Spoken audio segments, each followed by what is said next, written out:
রাত 2টা। সব কিছু থমকে আছে। ঢাকার গ্রিন রোডের এক পুরনো অ্যাপার্টমেন্টে ঠিক তখনই বেজে ওঠে একটা ল্যান্ডফোন। কোনো কথা না, কেউ নেই, শুধু একটা দীর্ঘ ঠান্ডা নিঃশ্বাস।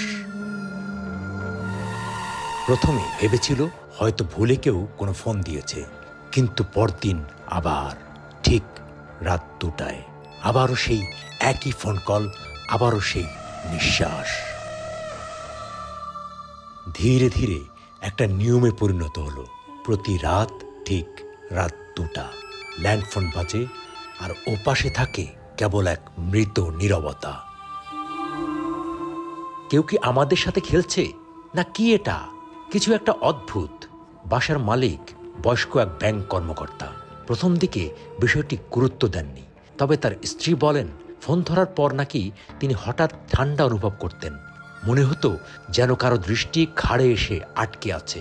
একদিন সন্ধ্যায় বাড়ির পুরনো কেয়ারটেকার এসে জানায় এই নাম্বারটা একসময় ছিল এক নারীর নামে রেজিস্টার্ড, যিনি এই ভবনে আত্মহত্যা করেছিলেন অনেক বছর আগে। বলা হয় তিনি ফোনের ওপাশে ঘন্টার পর ঘন্টা অপেক্ষা করতেন, কেউ তাকে ফোন ব্যাক করুক, কেউ তার কান্না শুনুক। ফোন কল আর নিঃশ্বাসের সেই অভিশপ্ত রাতগুলো শেষ হয় না। 3 মাস ধরে চলতে থাকে। এক সময় বাসার এক সদস্য সিজোফ্রেনিয়ায় আক্রান্ত হন, আরেকজন ঘুমের মধ্যে চিৎকার করে উঠতেন। তারা টেলিফোন লাইন বিচ্ছিন্ন করে দেন, কিন্তু বিশ্বাস করুন আর না করুন, সেই রাতের ল্যান্ডফোনের সেটটা একবার বেজেছিল, কোনো লাইন সংযুক্ত না থাকা অবস্থাতেও। তারপর বাসার সবাই বাসা ছেড়ে দেয়। আজও ওই জায়গায় নতুন ভবন গড়ে উঠেছে, সবকিছু পাল্টে গেছে, কিন্তু মাঝে মধ্যে একটা ল্যান্ডফোনের রিংটোন এখনো কানে বাজে। কেউ জানে না এটা কেবল কাকতালীয় নাকি কোনো না বলা গল্পের প্রতিধ্বনি। রাত 2টায় যদি কোনো ফোন বেজে ওঠে, আপনি কি ধরবেন? এই ঘটনা আমরা নিজেরা প্রত্যক্ষ করিনি।